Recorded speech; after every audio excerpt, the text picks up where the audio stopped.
bendita Deus eu vou, sem que volte para, sem que leve hoje que diz este vez, que simboliza a vitória que virá. Boa tarde a todos.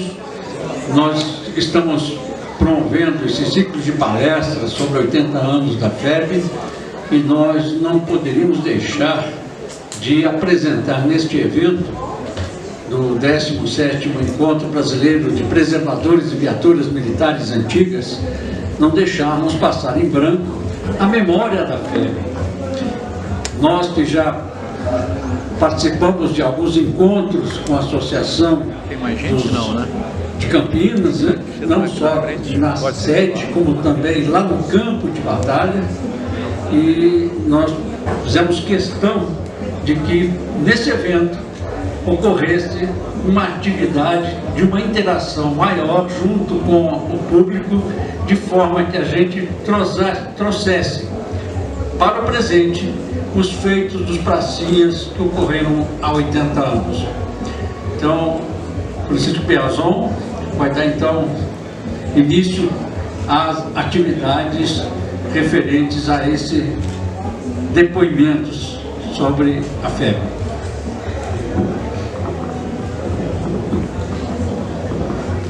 Bom, muito obrigado a todos pela presença. Eu fiz essa primeira transparência, que refere-se ao Dia da Vitória, comemoração do Dia da Vitória na cidade de São Paulo. Dia da Vitória não, o retorno dos combatentes, o desfile da Vitória em São Paulo, em 1945. Primeiramente, eu queria agradecer a DPHSEC, Departamento de Patrimônio Histórico e Cultural do Exército, que nos convidou para organizar essa mesa redonda, e também a Associação Brasileira de Preservadores de Viaturas Militares. Eu acho que para esse evento não poderia faltar um Jeep na primeira transparência. Eu vi o envolvimento dessa equipe de preservadores de viatura militar. Eu participei junto com eles praticamente de 20 dias na organização do evento, e é uma equipe muito envolvida, não somente o Nelson, mas todos os outros. São aproximadamente umas 10 pessoas que realmente vestem a camisa e seguem em frente. Então, meus agradecimentos a todos. A ideia é eu pedir para cada um, para a gente ter um pouco mais de objetividade, que cada um preparasse algo para dizer, não que seja uma coisa muito engessada, mas para ficar uma coisa objetiva, já que nós temos uma hora e meia só no total. Então daria mais ou menos uns 5 minutos para cada um. Eu vou projetar a foto do pai de cada um, e com isso o familiar, o filho, a esposa, Dona Laura, que está aqui com a gente também nos seus 100 anos, vai poder falar um pouquinho dos bons momentos, das boas recordações. Eu quero primeiro... o Tiago, filho do Evandro, enviou uma mensagem e pediu que eu lesse aqui para começar. Eu achei bem interessante, tudo a ver com o momento que a gente está passando. A importância do testemunho dos ex-combatentes. Narrar é uma necessidade daqueles que passam por grandes sofrimentos e por experiências traumáticas. Escutar é um dever daqueles com os quais esses convivem, sobretudo familiares e amigos. Por esse motivo, os testemunhos dos ex-combatentes, mais do que apenas um exercício do lembrar, constituem uma forma de religação, uma ponte entre eles, que vivenciaram momentos de privação e de dor, e nós, sua audiência. Nosso papel, no entanto, não é o de meros espectadores. A escuta dos relatos de quem viveu a Segunda Guerra Mundial requer uma atitude de reflexão contínua e ativa. Afinal, o maior fruto deste momento histórico é a condição privilegiada da paz, da qual gozamos sem mesmo conferir-lhe a devida atenção. Em um mundo contemporâneo conflagrado por guerras regionais, a paz como valor fundamental volta a ser valorizada. E se nós, brasileiros, desfrutamos desse privilégio, muito se deve aos pracinhas. Resta, por fim, reconhecermos o silêncio daqueles que nem sequer puderam deixar seus relatos ou externar suas dores, e que morreram na solidão em meio à guerra. Esse silêncio dos mortos também merece nossa apreciação. Que ambos, relatos e silêncios, possam reavivar o quadro da memória dos horrores oriundos das guerras e, finalmente, nos convencer da importância da garantia de uma paz efetiva e duradoura entre os povos. Acho que o cavalcante agora poderia começar. Boa tarde a todos. Vou falar então sobre o Divino Coelho Cavalcante. Ele nasceu numa cidade do norte de Minas. Trabalhando na roça, no mundo a cavalo, ele vivia caçando nas matas existentes. E resumindo, ele ingressou na extinta Guarda Civil do Estado de São Paulo. Na época existia a Guarda Civil do Estado de São Paulo e a Força Pública. Ele trabalhava no serviço de policiamento, andava a pé, sozinho, armado de revólver e cacetete. Em 1930, ele achou no meio da rua uma bolsa de condutor de bonde, e tendo esse interior quantia de 50 mil reais. E esse dinheiro ele devolveu para os superiores. Em 1932, com a eclosão da Revolução Constitucionalista, Agripino participou de várias atividades, praticamente em todas as frentes de combate. Era motociclista e trabalhava como elemento de comunicação entre os vários comandos existentes. Ele lembra de situações em que era obrigado a deitar sobre o tanque de sua motocicleta Harley Davidson e, em velocidade elevada, fugir das balas de metralhadora.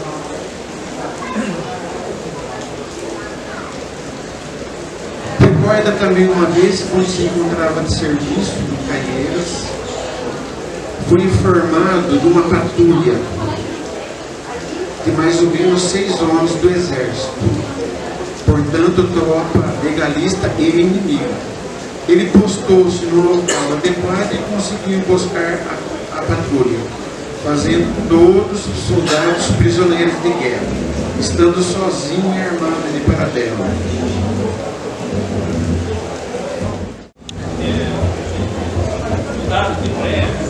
Com o Brasil em guerra contra os países do eixo, chegou à Guarda Civil de São Paulo um convite do general Mascarenhas de Moraes, porque o general Mascarenhas de Moraes ele chegou a ser comandante da 2ª Região Militar. Então ele conhecia bem o serviço dos guardas civis. E todos, ele pediu que sejam voluntários. Dos 3.000 existentes na corporação, mais ou menos 600 se apresentaram como voluntários. Mas, como era exames médicos e exigências outras muito severas, só foram chamados 80 guardas, e Agripino entre eles. Em 6 de abril seguiu como voluntário de 44, para o Rio de Janeiro.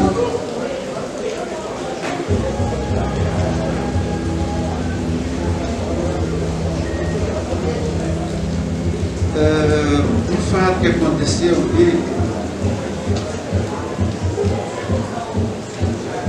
foi o dia que chegou um grupo de soldados nordestinos no Rio de Janeiro, e ele foi escalado para guiá-los e escoltá-los até o quartel onde ficariam disponíveis.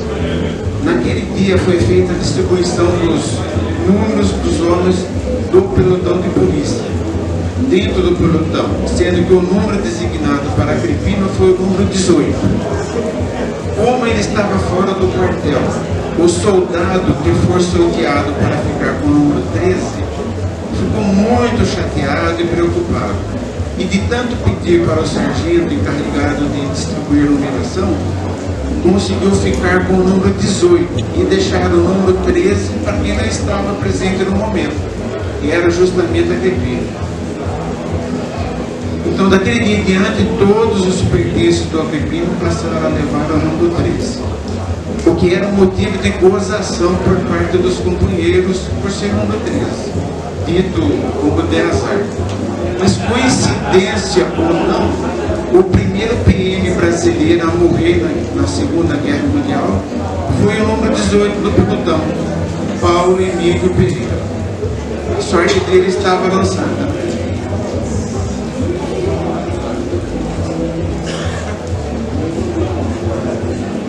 Durante a noite foram levados para o porto e dos 80 embarcaram 73 por motivos de doença e outros motivos. Não foram todos os 80. Quando o navio iniciou a viagem, foi um motivo de apreensão, pois nenhum dos homens embarcados havia passado por tal experiência, sem dizer que havia o perigo de torpedeamento por parte de submarinos inimigos, que levaria muitos soldados a morrer no mar. Após alguns dias de viagem, o enjoo tomou conta de grande maioria dos homens, fazendo-os sofrer grandemente. Agripino também passou maus momentos, sem se alimentar, pois normalmente quando comia, devido ao enjoo, muitas vezes golpes de sorte do destino salvavam a vida dos soldados brasileiros. Agripino lembra do dia em que estava de serviço numa ponte próxima ao Monte Castelo. Os alemães estavam na alta do monte e tinham total visão da região. Para camuflar a estrada, os americanos usavam equipamentos que produziam fumaça artificial. As pontes construídas pela engenharia americana, apesar de serem feitas rapidamente, eram pequenas e passavam somente um veículo por vez.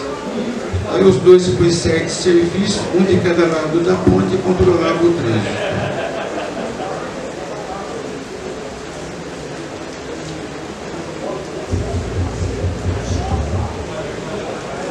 Quando trabalhava em posto fixo, principalmente nas pontes, todo policial militar tinha junto de si um aparelho telefônico para comunicar-se com o outro PM que se encontrava do outro lado da ponte. Um certo dia, perto de Monte Castelo, quando os alemães estavam atirando violentamente sobre as tropas aliadas, Agripino improvisou um abrigo individual, usando algumas rodas de carros de boi que estavam abandonados. Durante o bombardeio, abrigou-se rapidamente. E qual não foi sua surpresa ao verificar que uma granada havia atingido em cheio o aparelho telefônico, que era sumamente importante, destruindo.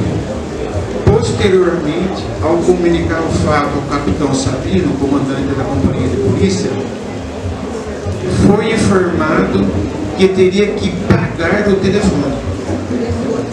No dia seguinte, por um acaso, foi uma ronda do coronel Castelo Branco. O Castelo Branco, esse mesmo que foi presidente da República.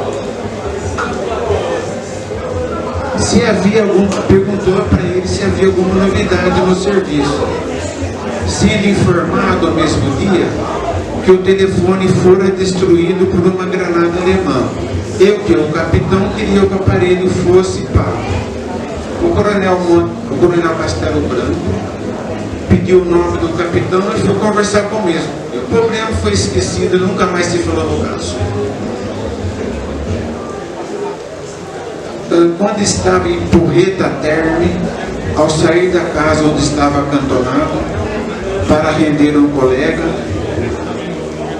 em dezembro de 44, Agripino viu pela primeira vez na sua vida a neve. Foi uma sensação nova e maravilhosa.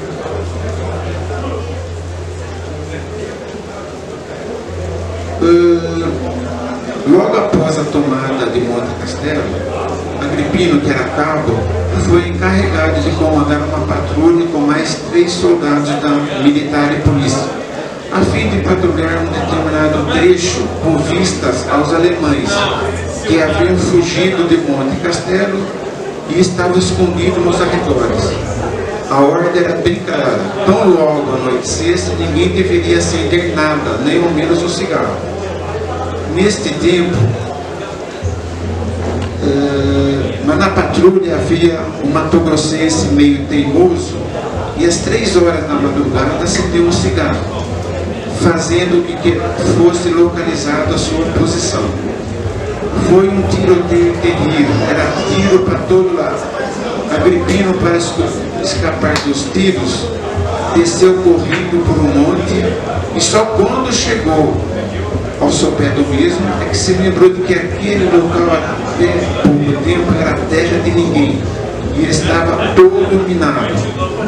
Não teve jeito a não ser voltar pelo mesmíssimo caminho, pedindo a Deus para não pisar em nenhuma mina. E ao chegar novamente no topo do morro, teve seu capacete atingido violentamente por estilhaços. Se ele não estivesse com o capacete, teria sofrido graves ferimentos.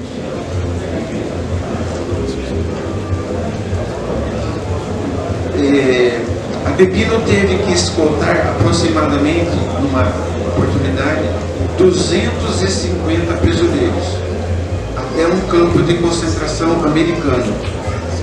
Esse percurso foi feito a pé, e o mais graduado deles era um coronel médio. E uma das coisas que ele contava é que mais de uma vez teve que entrar em luta corporal com cidadãos italianos que em grupo tentavam linchar os alemães e se entregavam às tropas aliadas. Aquilo era considerado por ele como um ato de extrema covardia, pois para ele os italianos não queriam lutar no fronte e queriam somente agredir os soldados alemães depois de estarem aprisionados. Cavalcante, pedir para você, se possível, terminar em breve, por causa do tempo. A gente precisava que fosse 5 minutos no máximo para cada um, sabe? Porque às 18 horas tem outra palestra. Sim. Então eu só vou lembrar que, apesar de passar muitos anos sempre nas festas juninas, ele se assustava muito quando os fogos de artifício explodiam. E uma coisa que ele falou é que valeu a pena ter se sacrificado pela pátria, e disse que se fosse necessário faria tudo de novo.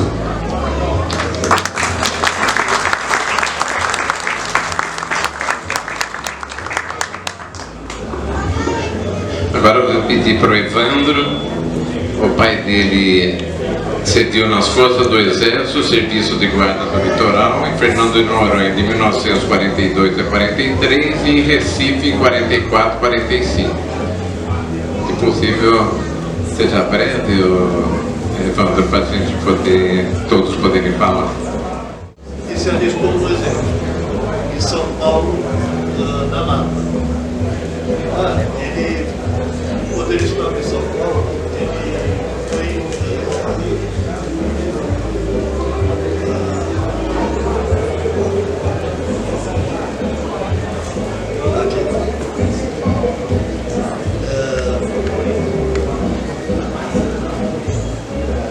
ele foi convocado para a artilharia em Fernando de Noronha, no ano de 1941. Eu peguei uma parte de uma palestra que ele fez em 1994 na Prefeitura de Campinas. E ele falava assim que a tropa brasileira na ilha viveu um sofrimento infinito. Muitos jovens atacados pelo Berbere vivem hoje como invades da pátria e residem em suas cidades originais. Na ilha não havia água potável suficiente para tanta gente, um porto de desembarque para todas as tropas, nem armazenamento, nem alimentação, etc. O navio ficava atracado a 1000 metros das praias e o transporte era feito por jangadas e marinheiras, quando a maré deixava. Como a água racionada e com o transporte para suprir todas as necessidades da tropa, somente não se morreu de fome em razão da fácil e abundância pesca. No cemitério, no alto da floresta, mais de 100 jovens ficaram sepultados, legítimos primeiros heróis do exército brasileiro. A minha unidade, que ia permanentemente durante um ano, só viu mar e céu, solidão e medo da morte, que a qualquer momento poderia acontecer. Não havia onde bater em retirada no caso de matar. Com um calor anormal de acima de 40 graus, ainda não voltava sequer com mulher para não é nenhuma higiene. A habitação consistia em uma barraca para 2 soldados, na intempérie eles dormiam na areia. A missão do regimento antiaéreo ao qual ele pertencia era vigiar diuturnamente os trópicos, em montanhas de mais de 100 metros. O Serviço de Saúde determinou que a tropa não poderia permanecer em campanha por mais de 6 meses, devendo ser substituída dentro deste período, o que não foi levado em consideração, tendo aumentado a Berbere. Sinteticamente, lhes relatei a mais real história de quem fez parte desse inferno de vida durante interminável um ano, pois a pátria estava ultrajada e exigia esse sacrifício. A guerra é madrasta, embrutece os jovens que nela tomam parte, e para o resto da vida não apaga o negro quadro em que a carne se sentiu como trapo.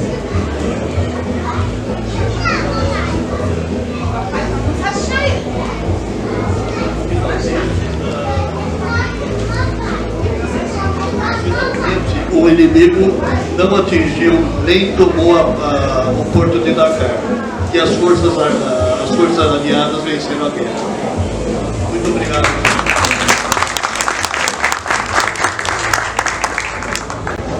Agora a Patrícia, o senhor Dionísio Bortotti, o pai dela, serviu na companhia do quartel-general, pelotão de defesa.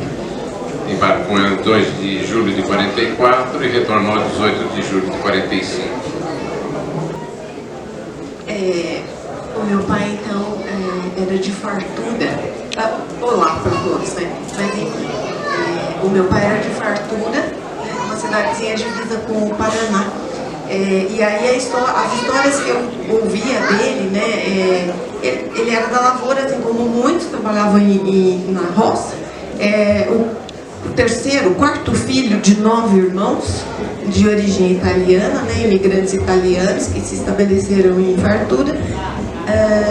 E aí ele é de 21, então ele tinha 23, 22 anos, e soube que ele estava então no grupo de chamados para o serviço militar, né? Então, e aí a gente perguntava, como é que o senhor soube, pai? Não, porque o cartório colocava na prefeitura, na porta da prefeitura, os nomes dos rapazes que deveriam se apresentar. E aí, então, ele diz que isso foi numa sexta-feira, né? E que, então, no sábado, a prefeitura ainda funcionava até o meio-dia e ele correu para ver se aquilo era verdade, né? Porque tinha chegado no ouvido dele que o nome dele estava no grupo. Bom, reuniu com esse pessoal, com mais essas pessoas de Fartura e se apresentou, então, saiu de Fartura, foi para Bauru. E de Bauru ele foi para Campo Grande, onde ele recebeu o treinamento, né? O treinamento, eu não sou boa em história, tem muita gente boa em história, mas segundo alguém que fez esse comentário comigo, ele deve ter recebido em Campo Grande um treinamento, inclusive especial, um tanto quanto mais especial, porque ele diz que ele tinha recebido treino para manusear todas as armas. Eu não faço ideia de quais seriam, ele até fala, mas não vou saber repetir. Mas ele dizia, eu mexia com fuzil, eu mexia com... Enfim, ele fala os nomes lá que vocês talvez saibam dizer melhor que eu. O fato foi que de Campo Grande ele foi para o Rio, passou por Caçapava, ele é claro em dizer que não ficou em Caçapava, não recebeu nenhum treinamento em Caçapava, foi para o Rio de Janeiro e se instalaram na Vila Militar, né? Ele disse que ficavam no depósito, né? No depósito, e aguardando as orientações e os chamamentos todos. E em um determinado momento se apresenta um superior, comandante, não lembro bem, também muito de patente do exército, e aí esse comandante então foi ao depósito, digamos chamar, né, convocar, ele precisava de 8 homens, porque esses 8 estavam para embarcar e por razões diversas, do tipo doença, tosse, gripe, não podiam embarcar e precisavam ser substituídos. E aí a gente ri muito quando meu pai, o Bernadette, a gente riu muito quando a gente ouviu dele assim. E aí, seu Dionísio, como é que foi isso? Não, o comandante chegou lá e perguntou quem é que... pelotão em ordem, né? Botou o pelotão lá. E aí o comandante perguntou se alguém se habilitaria, né? E aí o povo ficou todo calado, né? E aí o comandante, aí, enfim, resolveram lá quem iriam, e ainda faltava algum nome, né? Um nome, e o meu pai disse que olhou ao redor, fez a conta de quantos ficariam e falou, é melhor eu ir logo. É melhor eu ir logo porque eu vou ter que acabar indo mesmo, então seja agora. E assim ele se tornou um soldado de guarda do pelotão de defesa do comandante Mascarenhas de Moraes. Eu não sei se meu tempo já está encerrado, tem histórias mil, né, assim, que a gente pode contar de memória que ele deixou, mas eu escolhi essa, né, para compartilhar com vocês.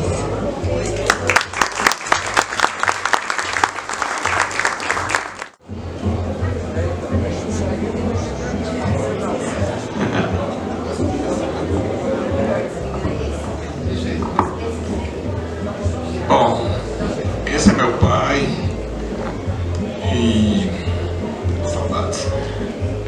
Bom, ele começou assim, meu pai, que ele foi, quando ele foi convocado, antes de ser convocado, ele fez o tiro de guerra em 38.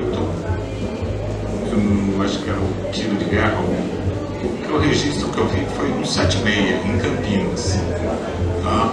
Mas eu só vi no 75, okay?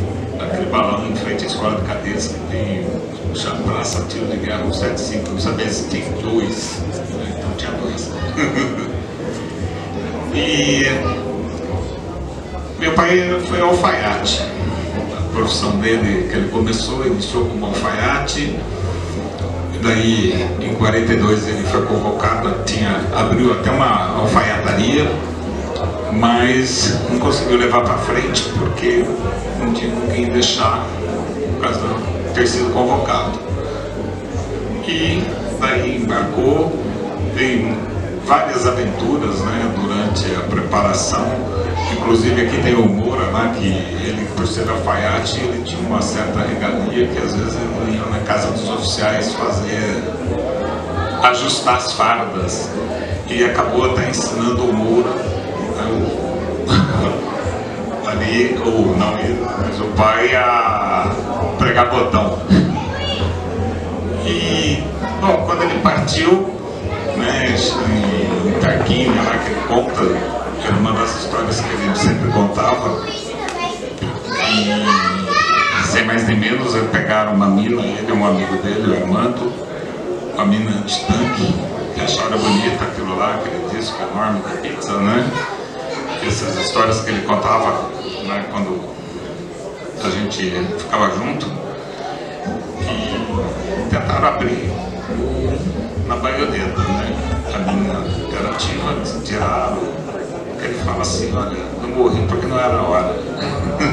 Que depois, porque assim, eles, que ele falava, eu não recebi instrução, ainda não tinha sido apresentado para eles esse instrumento de guerra, então ele deixou, sei lá, fosse alguma coisa, nossa, era uma peça alemã, então chacoalhavam, estavam petejando dentro, não só ele e o Armando dentro da barraca, como também os arredores ali. E o que eu peguei assim da parte dele, quer dizer, daí ele andou, foi o tenente oficial dele, né, que ele fala que sempre ali, ele sempre foi o primeiro, ele só pegou do sexto RI. Ele foi o primeiro batalhão, da primeira companhia, primeiro pelotão, e tudo primeiro. Então, e dentro, o sargento foi o sargento Ferdinando Pischi, que foi chará dele, até escreveu um livro ali, que eu tomei como referência, basicamente, pelos lugares onde ele andou. Porque a gente sabe, né, que na guerra a FEB ela abriu uma frente, né? Então algumas coisas são bem detalhadas, mas eu mesmo não sabia exatamente por onde ele tinha passado, né? Porque o local por onde ele passou. E o Pischi, no livro dele, ele sempre falava todas as localidades. Meu pai, uma coisa que ele fez, que ele não escreveu nada, não quis fazer diário, porque ele falava, ele sempre dizia pra gente, não me preocupei com isso, porque eu não sei se eu levantar daqui eu vou estar vivo. Então era uma preocupação que ele tinha. Ele não dava bola para ficar escrevendo. E a maior alegria dele era quando ele podia receber cartas, né? Parece que todos os pessoal que foram, o melhor momento é quando você recebeu uma carta ali, que ele ficava lendo. Até ele deu uma foto que ele está lá no Foxhole, né? Lendo uma carta que ele, pelo menos deve ter recebido, acho que da minha mãe. Ele estava muito contente. E dentro do todo o avanço ali que andou, que eu acho que todo mundo sabe, assim, o que ele contava mesmo, que foi o maior desafio dele, que ele sofreu bastante, onde ele contava, insistia bastante nessa história, foi em Sopraçaço, tá certo? Que eles ficaram lá, passaram basicamente o inverno. Tem umas aventuras, né, que é fogo alemão, que na verdade estava entrincheirado, o alemão estava do outro lado, de vez em quando um dava um passo para frente, ia lá, ficava dentro da trincheira propriamente dito, coberta com neve, e numa dormida lá, que ele falou assim, estava ele e um colega, eu não lembro o nome, que de repente os alemães deram metralhado, né? No exato momento onde o banco que eles estavam sentados, né? Tipo gangorra, quebrou e passou a rachada, né? Acho que na M42, né? Mas a lourdinha, né? Que daí quando amanheceu, que ele viu assim, nossa, o negócio todo costurado, né? picotado a lona que cobria. Então foi um dos momentos. E outra coisa foi em Boscaço, também, que ele falou que lá, ele contava a história, que foi também uma das situações onde ele mais teve dificuldade. Tanto que depois eles voltaram para a retaguarda, foram substituir uma outra batalhão, acho que o 11º. Aí vieram para, como é que chama lá, o QG do Mascarenha, lá em Coleta Terme, ficaram uns dias de férias, descansando, mas depois voltaram de novo para Boscaço. E o resto foi assim, aquelas coisas, acho que todo mundo sabe, em termos de aventura, né? Passou por Zoca, Levisano, então. Daí quando ele voltou, bom, aqui ele foi o soldado 1154, né? Ele voltou a trabalhar como alfaiate, porque na verdade ele também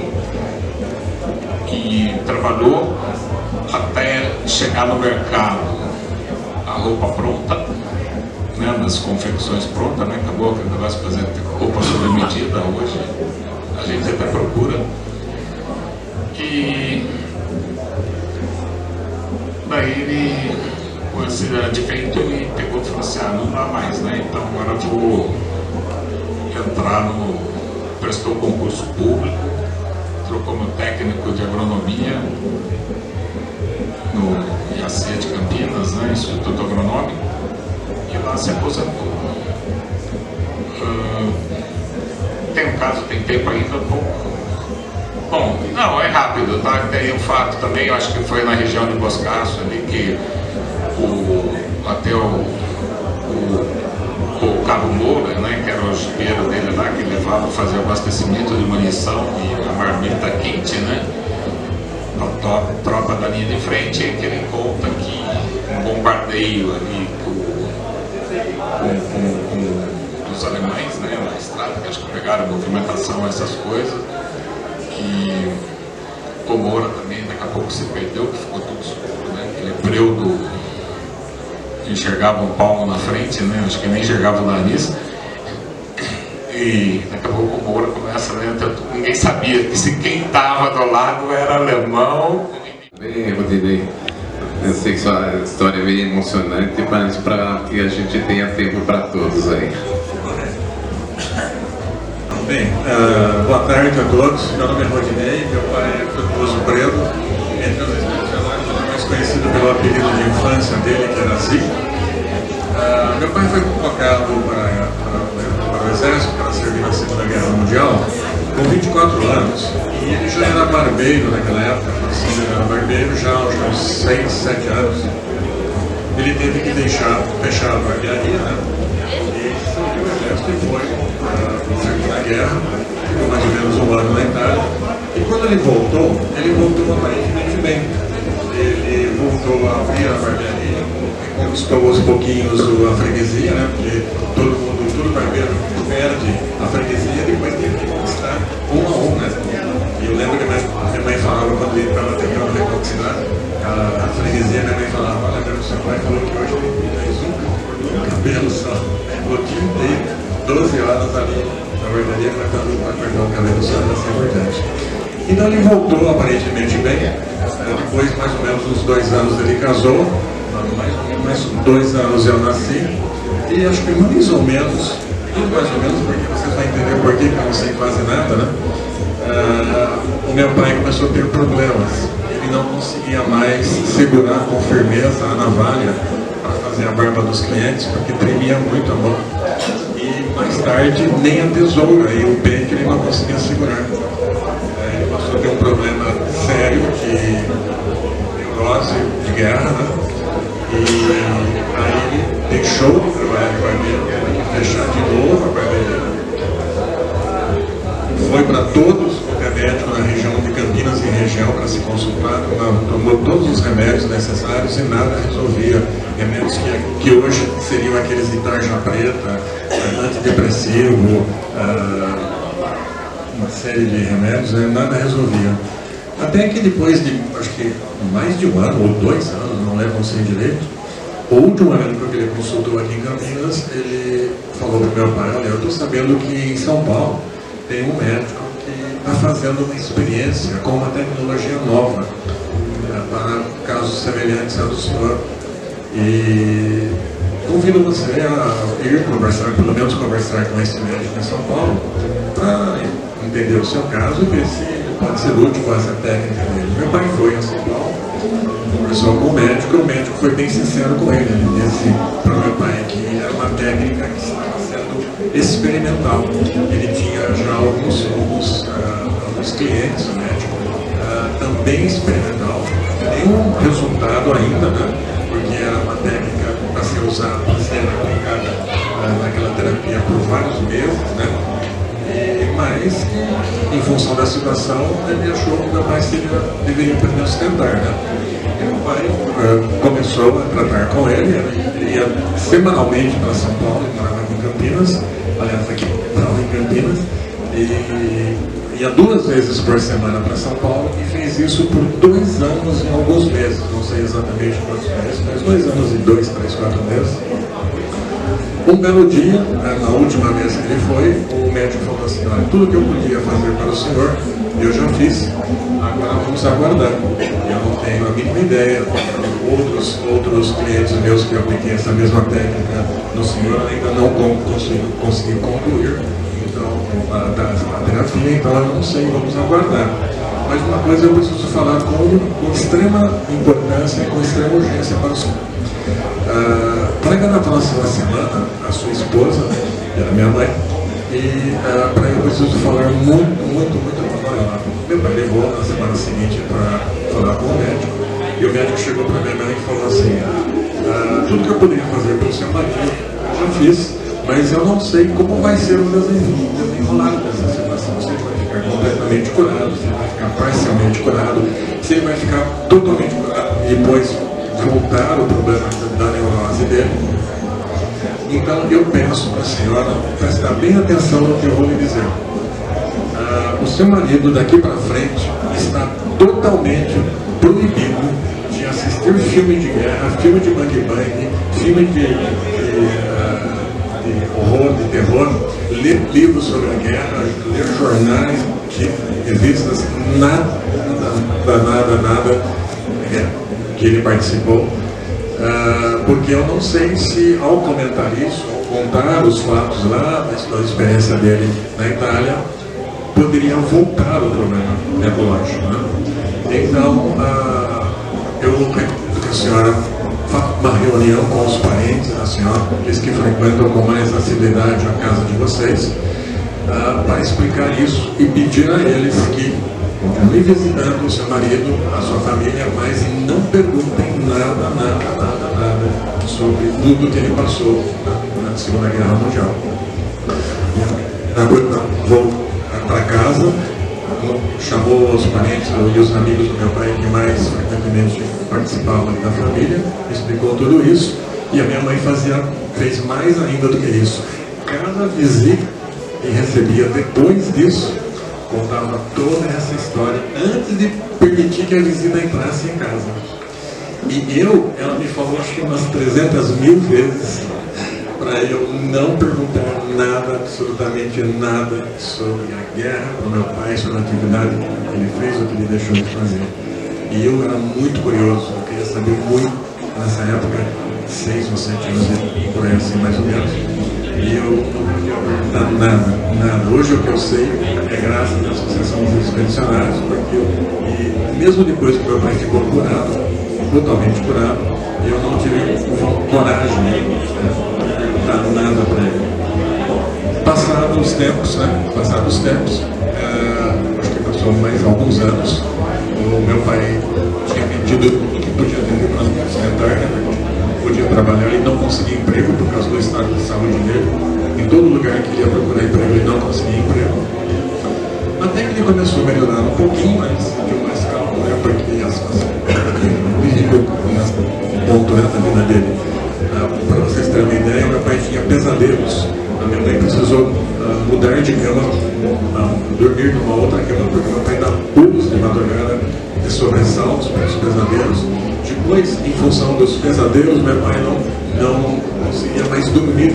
Então ele começou a ficar com outras doenças, não conseguia dormir, pelo nervosismo da situação e da precariedade financeira da nossa família. Bom, no dia ele me chamou e falou assim: você está cabeludo? Deixa eu tentar cortar o seu cabelo. E aí eu já não lembrava mais há muito tempo, né? Estava muito cabelo. E ele cortou o cabelo realmente, né? E estava aparentemente bom de novo, né? Nessa época ele tinha conseguido um emprego na educação e cultura, depois nós tínhamos uns 3 ou 4 anos desempregados. E então, por sorte dele, um tio meu tinha num bairro novo em Campinas naquela época, né? Novo em Campinas naquela época, ele tinha comprado um sobrado, embaixo ele montou um armazém. Naquela época não existia supermercados, né? Então eram armazéns secos e molhados, e em cima o meu tio morava, era uma casa muito grande em cima. E meu pai falou com ele que estava querendo voltar a montar uma barbearia, né? Então, meu tio falou: tem um quarto que está vago, porque a casa é muito. Nós somos só empresa aqui, e se você quiser, pode montar em tal, assim, a barbearia. Então, aí montou uma nova barbearia.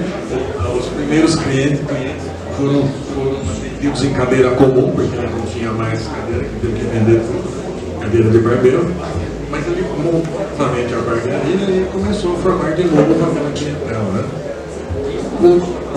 Sem nenhum problema, graças a Deus. Só que eu acho que uns 2 ou 3 anos depois, o meu tio precisou vender ali, então ele perdeu de novo a barbearia e perdeu de novo a clientela. Aí ele construiu no fundo do quintal da nossa casa uma edícula, e nessa edícula ele montou a 3ª barbearia dele, né? E de novo teve que formar um cliente por freguês por freguês, a nova freguesia dele. Ok, graças a Deus ele se recuperou totalmente e faleceu naturalmente de velhice, vamos assim dizer. E graças a Deus foi ao médico que foi preciso e certeiro naquela técnica terapêutica.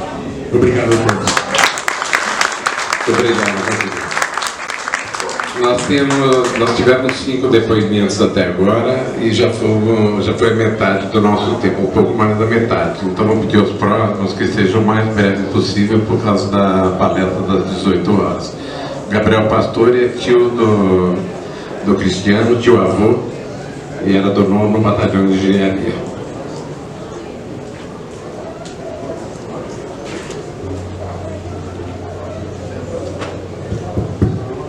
Bom, vamos lá. Boa tarde, né? Então, o meu tio-avô era o senhor Gabriel Pastore, e ele não é meu tio-avô consanguíneo. Foi meu tio-avô por afinidade, ele era cunhado da minha avó, e na época da guerra, quando ele foi convocado, ela era responsável por ir buscar as correspondências dele no correio. Eu me interessei pela história dele desde criança. Comecei a frequentar bastante a casa dele, da minha tia-avó, esposa dele, e sempre que eu ia lá, eu conseguia extrair um pouquinho do que ele podia contar. Eu já estava bem curioso e interessado sobre a história da Segunda Guerra Mundial na época, e tudo que ele me contava e relatava, eu tentava verificar em vazamentos históricos, o que aconteceu. Então, para ser sucinto, eu vou tentar tornar meu relato interessante e fidedigno também. Ele habilitava a dirigir, ele tinha profissão de carpinteiro e naquela época, já que ele foi convocado, já possuía um ensino médio completo, que era bem raro. Então, diferente da maioria dos campineiros, que foi do 6º Regimento de Infantaria, ele foi convocado para ser motorista do 9º Batalhão de Engenharia de Combate, né? E eu vou passar direto para as partes aí de relatos que ele passou durante a guerra, e eu selecionei uma história aí para contar para vocês, que dos relatos que ele me contava, foi da última vez que quando Monte Castelo finalmente caiu nas mãos dos brasileiros. Então a história dele começa de madrugada, na véspera do último combate, ele foi incumbido da missão de pegar o caminhão dele e levar suprimento até a linha de frente. Foi comunicado para ele que ele ia encontrar um soldado americano que ia estar aguardando para fazer a recepção dos suprimentos, que era munição, granada, tudo que era necessário para dar andamento ao combate.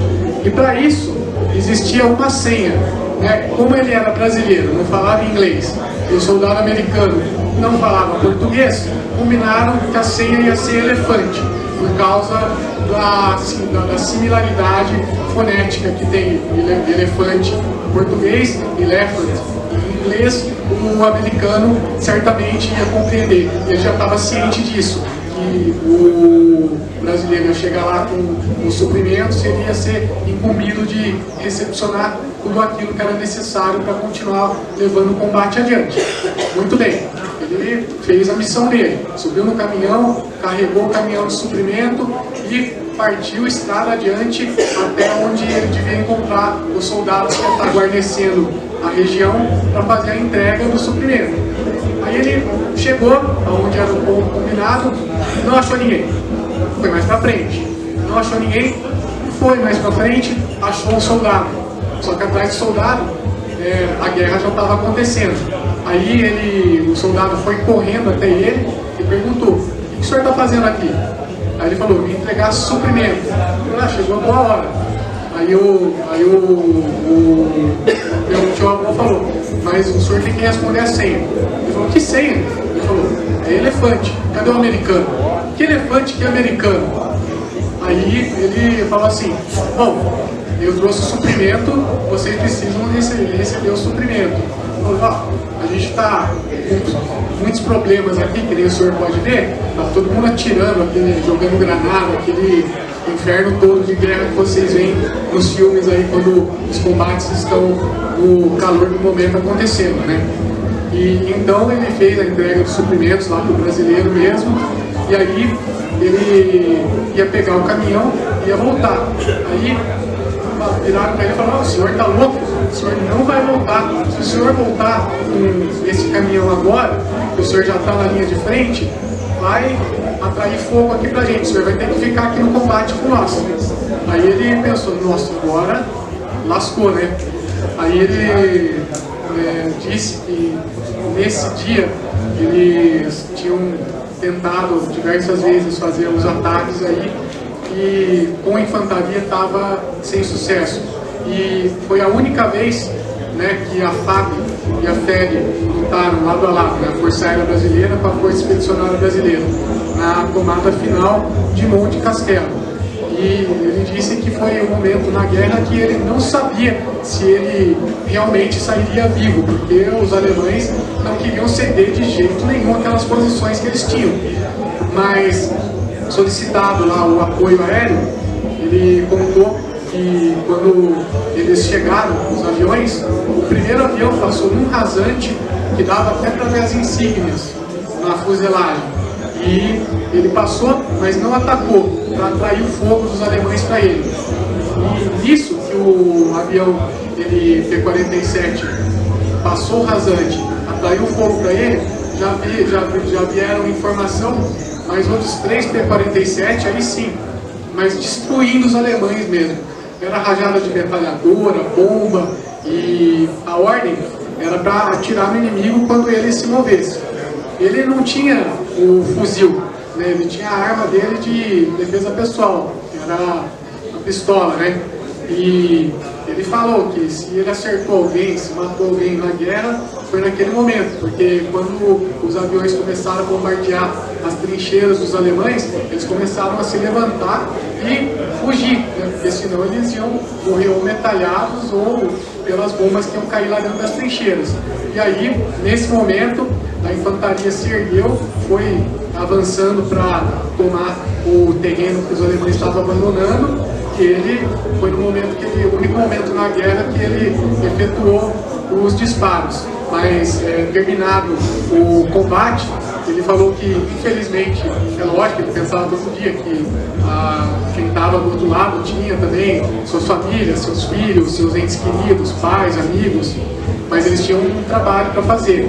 E no momento que o combate cessou e foi visto que eles tinham realmente conseguido o objetivo, a sensação foi simplesmente de alívio.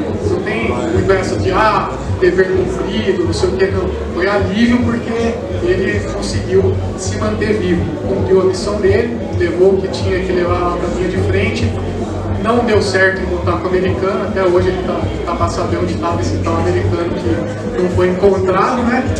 A senha do elefante não precisou, mas felizmente os suprimentos que ele levou lá deu para abastecer aqueles soldados que estavam necessitando naquele momento.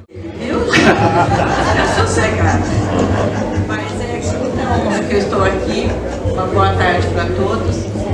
O papai é natural de Caçapava e ele deixou muita coisa aqui bonita, escrita, mas eu vou ser bem resumida, tá? O papai começou como pintor no quartel. E foi assim uma coisa muito bonita que ele relata que quando ele, pelas reformas que tinha no quartel de Caçapava, ele começou a pintar e foi muito bem decorado pela destreza dele, ele era muito caprichoso por tudo. E de repente ele acabou entrando no quartel, foi soldado, foi cabo e entrou na escola de sargentos, conseguiu passar de terceiro para segundo, para primeiro, toda aquela coisa.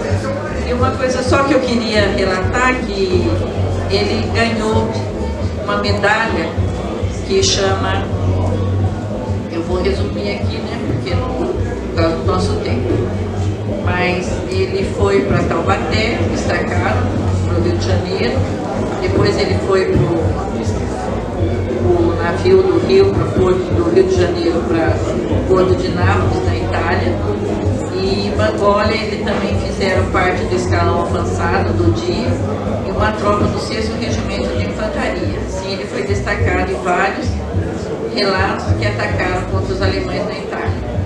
Mas a peculiaridade que eu queria contar é que em 45 ele foi condecorado com a Cruz do Combate, uma cidade de Alexandria, na Itália. E ele foi elogiado pelo excelentíssimo senhor general Mark Clark, comandante do 15º Grupo do Exército. E ele fala umas palavras muito bonitas aqui, do papai, eu vou ler para não complicar. As histórias sobre as tropas alemãs na Itália foi ganha por uma reunião de tropas de origem tão diversas e a convicção de um ideal suficiente para manter unidos os combatentes e os serviços de suprimentos de diversos países, de diferentes idiomas e costumes. Voltando da guerra, ele continuou seu trabalho no quartel de Caçapava, onde foi transferido para Campinas, daqui para a Escola Preparatória de Cadetes, onde nós vivemos por muitos anos ali, até ele ser reformado em capitão em 1965. Sempre foi uma pessoa íntegra, construiu uma família de 5 filhos, a qual eu faço parte, e é com muito orgulho que eu tenho disso do meu pai. Ele deixou um legado muito forte, muito emocionante para nós. E nós tivemos esse prazer de fazer todo esse trajeto pela Itália, e isso me deixou assim com mais orgulho do pai que eu tenho. Muito obrigada.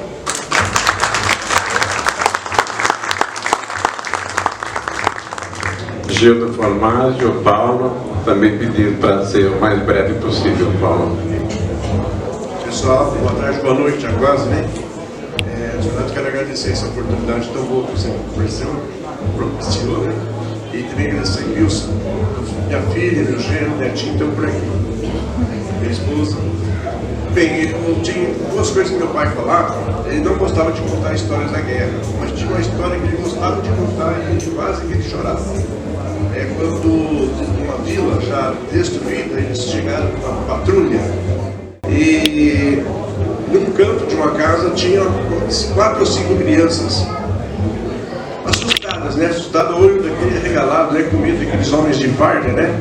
Só que as fardas eram diferentes, mas eram fardados, aqueles crianças assustadas. E eles queriam fazer amizade com as crianças Ele puxou uma barra de chocolate e uma barra para a criança, a mais velha, uma menina. E essa menina pegou a barra e cortou em quatro pedaços exatamente iguais, deu um pedacinho para cada um. E cada um engoliu o chocolate, não mastigaram o chocolate, queria engolir, né? Aí eles chamaram os outros, quem tem chocolate aí, quem tem chocolate aí, pegaram, todos trouxeram mais chocolate e deram para as crianças. Nisso um senhor que estava ali perto pediu para eles esperarem, e eles acharam esquisito, mas o homem veio com uma sacolinha. Falou, será que é bom para isso aí? Mas quando de repente o homem puxa 2 garrafas de vinho. Essa história ele estava com muito gosto, mas com prazer. Mas dá para ver o que era a característica do exército brasileiro lá na Itália. E quando eu estive lá recentemente, naquele monumento que foi lá que conheceu o Monte Castelo, aquele monumento da Petrobras que tem lá, tinha um casal de namorados. E eles, eu perguntei para eles assim, onde que fica o Monte Castelo? É aquele morro lá. Mas o que você tem a ver com aquilo? Eu falei assim, meu pai esteve aqui na tomada, né, na época da guerra, né? Ah, seu pai esteve aqui enfrentando, né? Ele deixou a namorada, me deu um abraço, muito forte mesmo, abraçou assim, a gente deve muito a vocês. Você não tem ideia. Só sobraram da minha família 2 homens, meu pai e meu tio. Graças a vocês, eu estou aqui.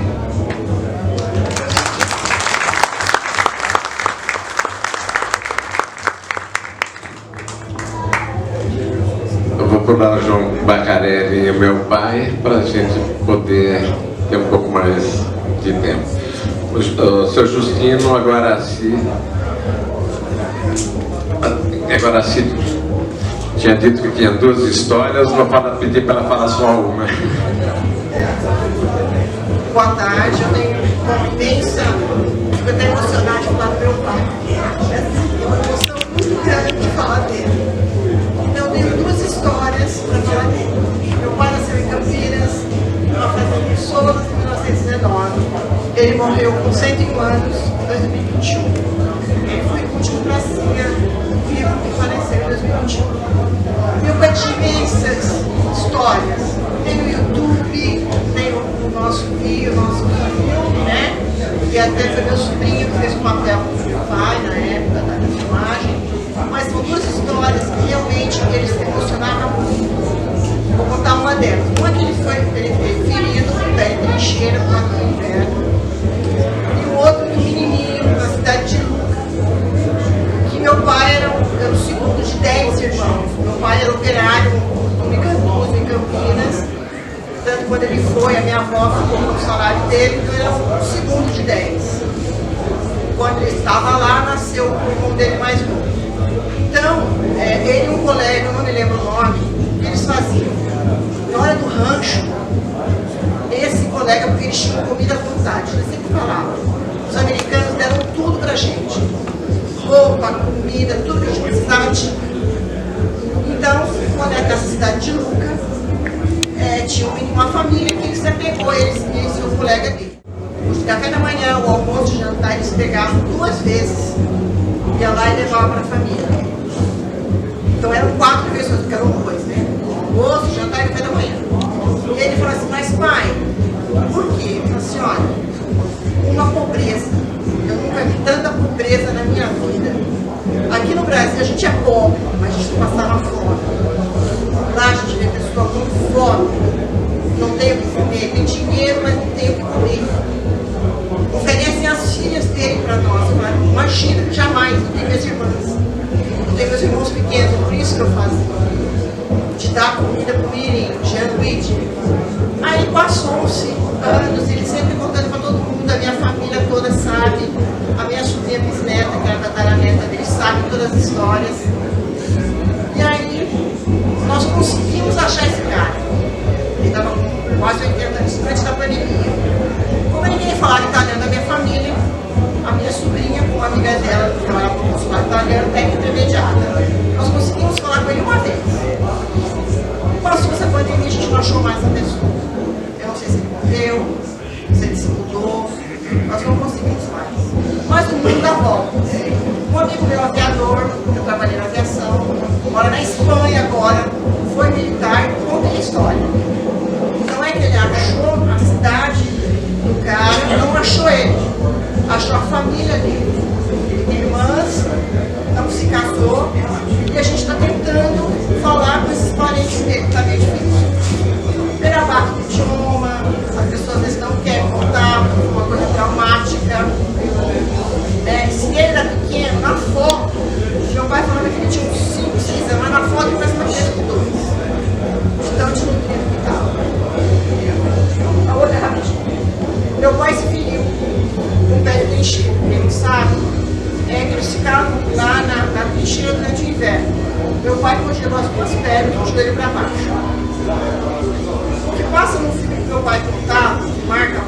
ele chorava muito, porque eles estavam indo, o batalhão dele, indo para um certo lugar.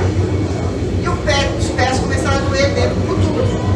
Ele falava para o capitão, não estou conseguindo andar, não estou conseguindo mais. Aí sentaram 2 vezes, na segunda ele tirou a rotina que ele falava. E aí o pé estufou, ele não conseguiu mais pôr. Aí o capitão falou, olha, você não diz, não vai poder parar por causa de você. Aí vamos andar mais um pouco, a gente ajuda, você vai parar perto de onde vai passar o pessoal amigo, brasileiro ou americano, que vai te levar para algum posto médico. A gente não pode ficar aqui parado com você, a gente tem que continuar. E meu pai é um homem de muita fé. Sentou lá e ele falou assim, ele até fazia força, ele sentava com o fuzil aqui e começou a rezar, a pedir para Deus, ele não queria morrer. Ele chegou até ele queria viver, porque tinha minha mãe esperando ele aqui. Eles eram noivos. Foi da família dele, da mãe, do pai, dos irmãos. E ele começou a rezar, ele foi rezar, eu pedia com tanta fé a Deus para passar algum colega meu, alguém, americano, alguém, qualquer um, que pudesse me tirar dali. Passou, assim, não sei quanto tempo passou, aí a gente passou em um jipe, e ele viu que era um jipe brasileiro. Que ele olha um amigo dele de Campinas, amigo de festa, que ele falava, eram amigos, porque eles saíram daqui tudo jovem. Meu pai foi para lá com 22, 23 anos. E ele, pô, fulano, é você. Pô, Justino, o que você está fazendo aqui? Olha aqui, olha aí só como é que está meu pé. Não consigo pôr o pé no chão. Pô, que sorte, cara. Eu estou indo justamente com um destacamento que lá tem o pessoal da enfermagem, tem um posto médico. Te deixo lá. E foi lá que meu pai ficou, e de lá foi para os hospitais, porque naquela época não tinha recurso para curar o pé dele. Ele ficou em um hospital na Itália, depois ele foi para Dakar, onde ele conheceu, na Itália ele conheceu a Jane, a enfermeira, né, que tem foto dele, tudo. E aí ele foi para Dakar, de Dakar para Natal, ele tinha que ir para um lugar quente, para ver se o pé descongelava. Depois, quando ele fala, quando acabou a guerra, ele ficou até o final. Mas quando realmente acabou, ele estava no navio vindo para o Brasil, navio para Natal. Ficou lá depois de muito tempo que ele foi para o Rio de Janeiro. E aí meu avô foi visitá-lo. E aí ele fala, a primeira vez que eu vi meu avô, meu pai chorar, foi naquele dia, porque naquela época, né, homem não chorava. Ele falou assim, foi a única vez que eu vi meu pai chorar. Ele falou assim, você está na cadeira de roda, meu filho, você está vivo. Então são 2 histórias que realmente marcam muita gente. Tanto as pessoas que conheceram meu pai, nós de casa, eu me orgulho muito do meu pai, muito mesmo. Quando ele morreu, eu não tive vontade de me despedir dele, eu também estava doente. Mas assim, é um pai que foi um exemplo de pessoa, um exemplo de pai, de filho, para minha avó. Viveu quase 80 anos com a minha mãe, de namoro e casamento. Ela esperou ele aqui.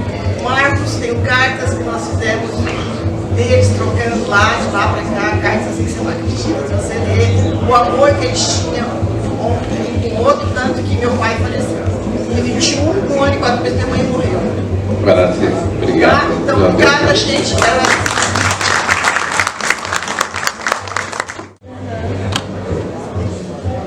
Alexandre quer falar um pouco, né?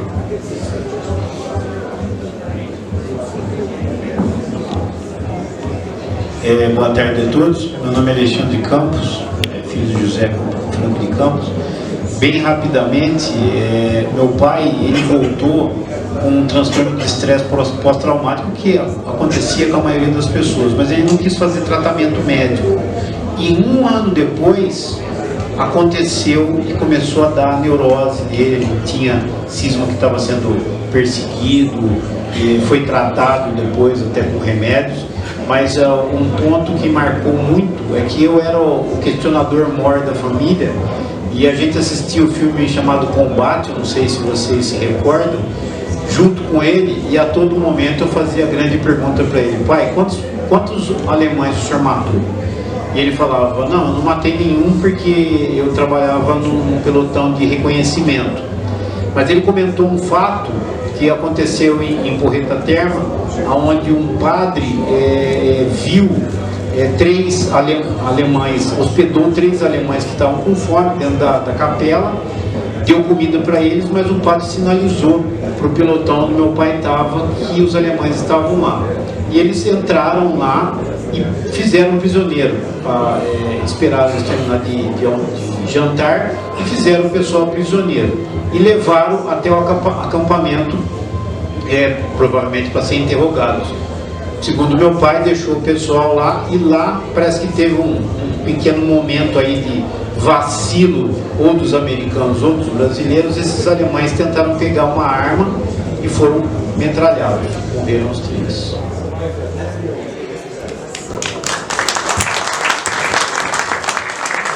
Sobre o Metazólia, Judite, quer falar um pouquinho? Bom, boa tarde, boa noite para todo mundo.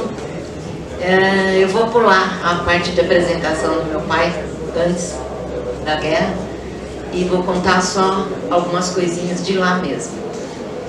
Tinha uma coisa que ele gostava muito de falar, que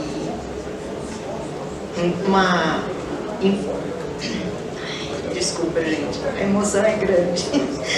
Em Camaroli, eles estavam indo para uma batalha e chegou numa ponte. Eles acharam, meu pai era motorista do comandante da tropa, e eles pararam antes da ponte porque estava muito ataque. E teve uma hora que deu uma folga e eles andaram mais um pouquinho, mas acharam melhor não atravessar a ponte. E ficaram parados também, porque começou novamente o ataque, com tudo, com granadas e tudo mais. A turma que foi para frente, que achava que dava para passar, que não ia ter problema, estava no meio da ponte, a ponte foi metralhada, ela caiu inteirinha. E um dos soldados que estava passando ao lado do jipe,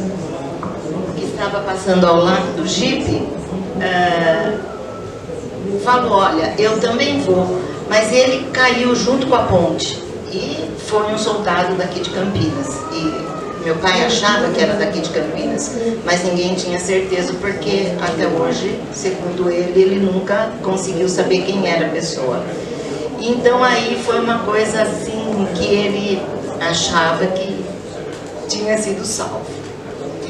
E tinha uma outra coisa que ele também gostava de contar, vai ser super rápido, que eles estavam numa cidade que estava sendo totalmente metralhada. E alguns companheiros queriam se esconder em algum lugar, porque não tinha por onde correr, né? Eles se esconderam dentro de um guarda-roupa. E o meu pai ficou de fora, ele não estava com o comandante nessa hora, porque foi um dia de folga deles, e eles, então, ele não estava com o comandante dele.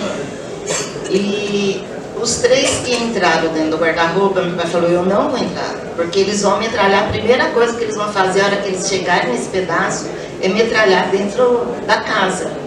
Dito e feito, foi uma rajada só, mataram os 3 que entraram dentro do guarda-roupa. Meu pai falava assim, mais uma vez, eu fui salvo. Tem mais algumas e fica para outra hora. Gente, boa tarde, obrigada. Vamos ter várias outras oportunidades para a gente fazer esse mesmo tipo de atividade. Eu estou cansado, viajei muito dia, vou ficar de serviço, não vou de jeito nenhum. Eu lá, posto médico, é lá que eu vou. Chegou lá, o médico oficial estava de licença. Quem estava lá? O Santo Tenente, como era conhecido o Tenente Piazon. Aí ele contou toda a história, e o Tenente Piazon, como santo, não podia deixar de dar 5 dias de licença para ele. Então ele contava muito, e depois ele contou para o Tenente Piazon também que isso não era verdade, como ele contou para o Tenente Vilajara depois que terminou a guerra. Então ele tinha muitas histórias tristes, histórias alegres. Eu não vou prolongar muito não, porque o tempo está curto, mas daí quando ele voltou para cá, ele voltou para a atividade anterior dele, que era agricultor, depois caminhoneiro e tal, e outras atividades, até chegar a comerciante. Em 1948 ele casou-se com a minha mãe, né? E, então ele falava que aí agora começou a terceira guerra. Mas muito obrigado a todos. Desse tempo todo ele fez grandes amigos, sendo que alguns amigos aqui de Campinas que manteve até o final da vida deles. Foi o caso do Fernando Palermo. Meu pai ficou muito contente quando leu o livro Casa da Laranja e tinha essa citação sobre o Santos Tenente. Já estava com 90 e poucos anos, ele ficou super feliz. Agora temos mais dois, o Pedro Beraldo, a Yara, ou espero, né?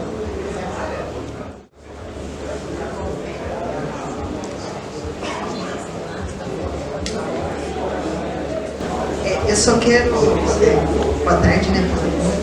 Eu só quero falar um pouquinho de como foi tenso para eles, né? O fato de estarem para a guerra e tudo mais, e como foi difícil se separar da família naquele momento e tal.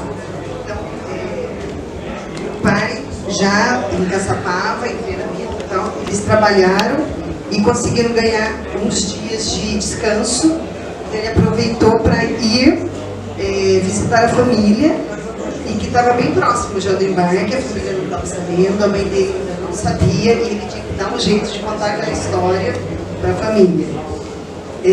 Então ele, esses dias que ele teve livre, ele foi a noite que antecedeu a despedida, isso. Fiquei conversando, então eu vou ler o que ele escreveu no diário.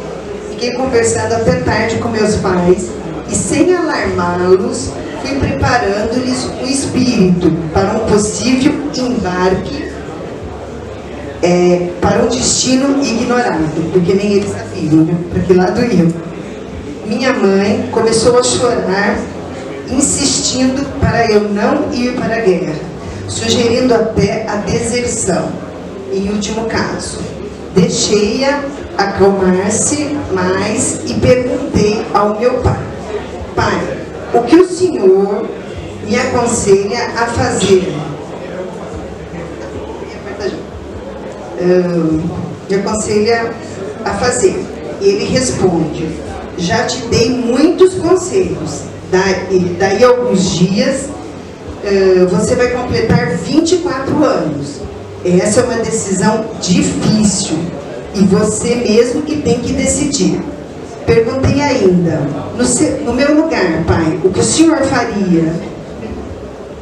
E a resposta do pai: cumpriria o meu dever. Ficou calado um pouco. Ficou calado um pouco e acrescentou: mas guerra é uma coisa séria. Se vai fazer feio, é melhor não ir. Coitado, com toda aquela pressão, ainda mais uma pressão. Se vai fazer feio, melhor então não ir.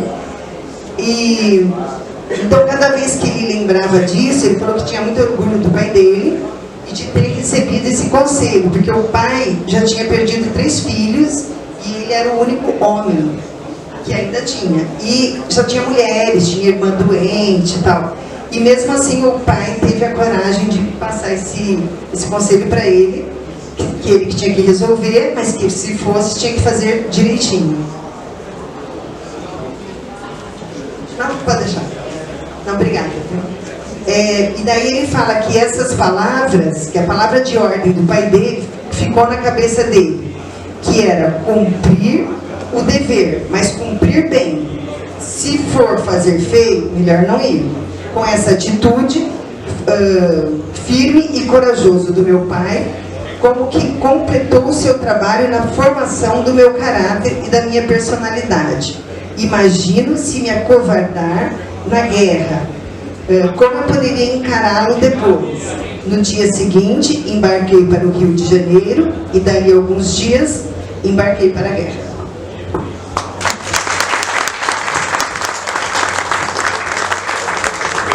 Agora a última, Valdomiro de Ângela, a Liliana.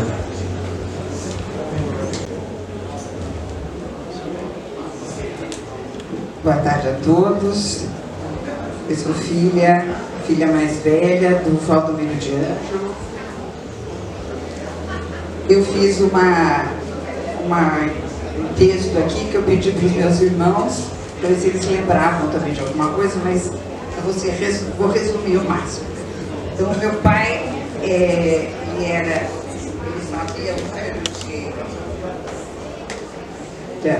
era o cabo 1711, ele falava sempre do 6º RI, 1º Batalhão, 2ª Companhia. Ele era campineiro, filho de italianos. Em casa falavam italiano também. E isso foi uma das coisas que foi uma qualidade que ele usou durante o seu trabalho lá na Itália.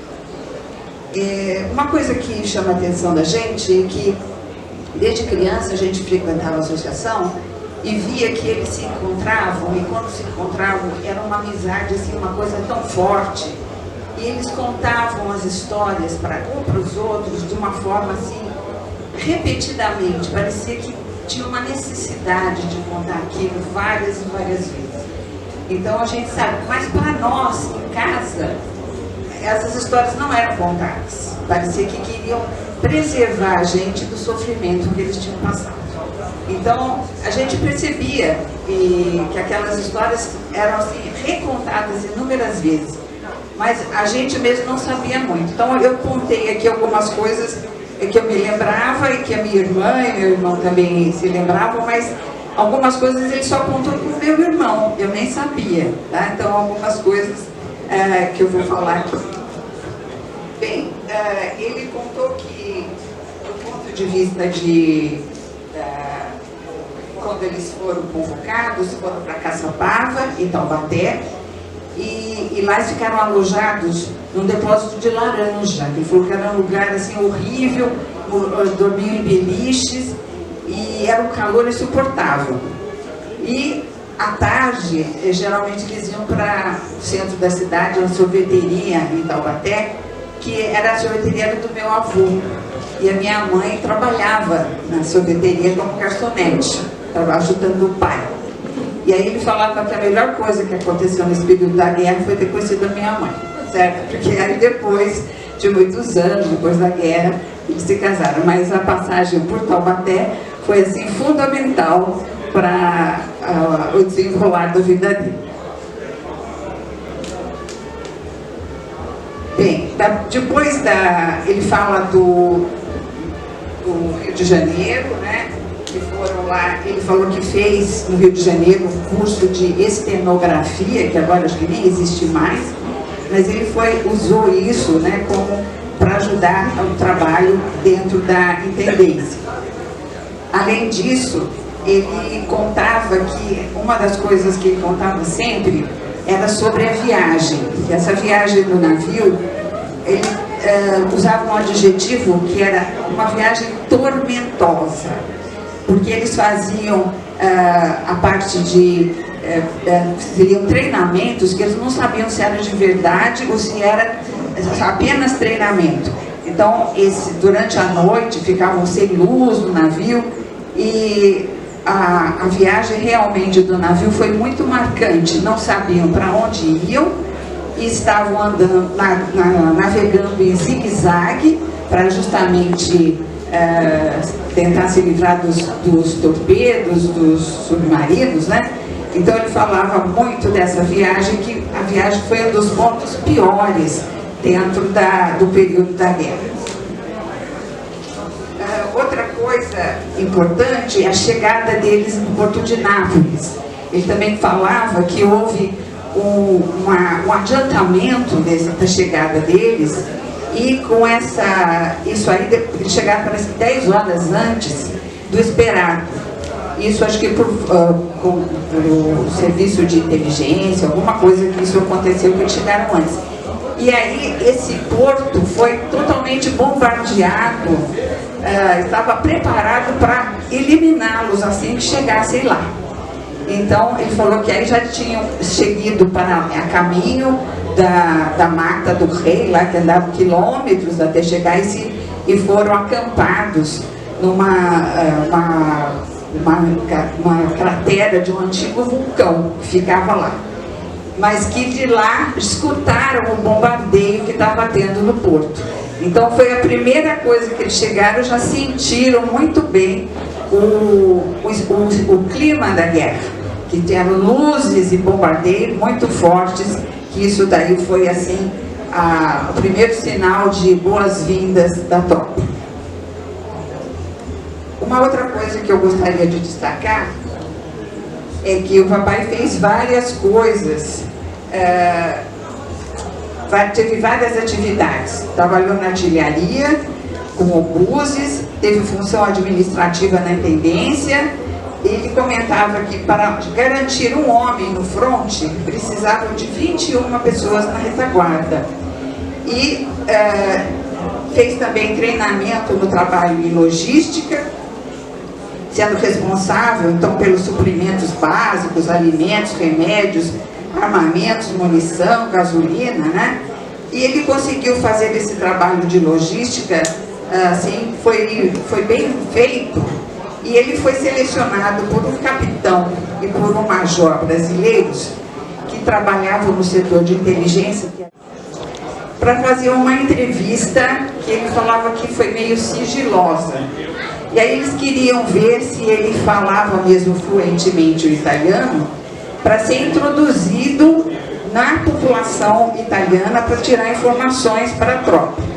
E ele tinha o tipo físico de um italiano, né? O tipo moreno, do sul da Itália, e falava realmente fluentemente. Então ele foi treinado, foi introduzido nessas cidades, muitas vezes antes de ocorrerem os ataques, justamente para trazer informações para a intendência sobre aqueles lugares. E como ele teve então teve contato com os chamados partigiani, que eram os italianos que eram contra os alemães, né? Que era o grupo contrário. E dentro esses partigiani eles colocavam em algumas casas, em algumas famílias, e ele fez até amizades com algumas famílias de lá. Inclusive fez amizade com um moço, mais ou menos da idade dele, que era um pianista lá na cidade, chamava Alto Pátio, ele falava muito, e esse rapaz ficou muito amigo dele, e ele se chamava Liliano. E em homenagem a esse amigo, ele pôs o meu nome, que eu sou Liliana, em homenagem a esse colega, que era um italiano, provavelmente um partigiano, né? E aí depois ele veio para o Brasil e mantiveram correspondência ainda por muitos anos. A gente recebia cartas da Itália, desse Liliano, e também de outras famílias que ele conheceu lá. Bem, na volta, como diz, as partes realmente de guerra, mesmo ele não comentava com a gente. Mas uma coisa que ele contava é que ele gostava muito de escrever cartas e ele achava que as mães precisavam receber essas cartas. E ele escrevia até para os colegas que ou não gostavam de escrever ou não sabiam escrever. Infelizmente, alguns não sabiam mesmo escrever. Então, ele era assim, era tido procurado para escrever cartas para os amigos. E ele falava que as mães mereciam receber essas cartas. Outra coisa que é importante, que ele não voltou no primeiro escalão, porque o navio parece que foi solicitado que um grupo de soldados desse lugar para alguns outros que vinham nesse navio, então ele voltou não com o primeiro grupo. Então, quando ele chegou a Campinas, ele não chegou a ser assim com a tropa, né? Então a cidade, quando recebeu os pracinhas, ele não estava aqui. Mas aí, quando ele chegou, depois de algum tempo, a rua onde ele morava, que é a Avenida Campos Salles, lá no centro de Campinas, os vizinhos todos fizeram uma grande festa para ele, com muito carinho, e ele ficou bastante emocionado, guardou isso com uma lembrança muito boa. Inclusive ele falou que tinha uma escola de crianças, que era ali no prédio da maçonaria, ali na rua Campos Salles, e e que as crianças fizeram homenagem, que foi uma coisa muito bonita que ele realmente recebeu por ter vindo depois, num outro escalão. Ele foi um dos fundadores aqui da Associação dos Expedicionários Campineiros, sempre participou como secretário, como tesoureiro, presidente, vice-presidente, e também ajudou muito do ponto de vista de assistência social aos colegas. Ajudou as viúvas também a conseguir os seus direitos. Então a minha casa estava sempre cheia de pracinhas e ele fazia muitos requerimentos, às vezes ia até com os companheiros para São Paulo para fazer os exames físicos. Então ele foi uma pessoa que deixa muita saudade e muito orgulho para todos nós. Bom, muito obrigado a todos.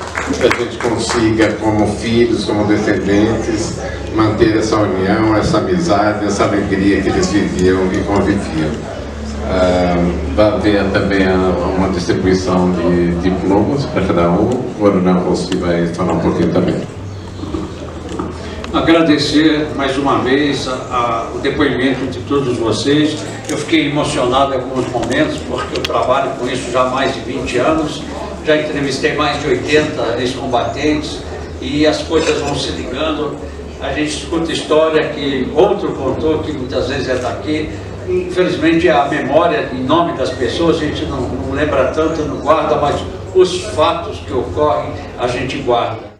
Como nós estamos com o adiantado da hora, nós vamos passar para... Eu faço questão de entregar uma lembrança para vocês de um diploma, de um certificado que o nosso general fez questão de assinar, e um livro também para que marque esse momento tão importante e que continue falando sobre os pais de vocês, da memória e dos feitos dos nossos heróis que fizeram há 80 anos atrás.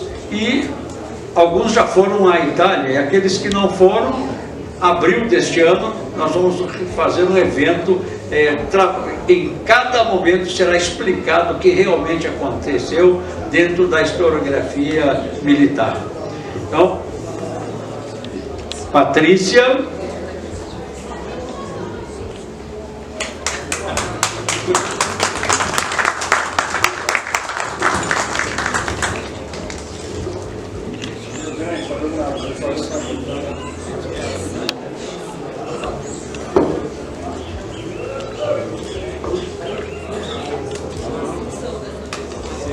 Cristiano.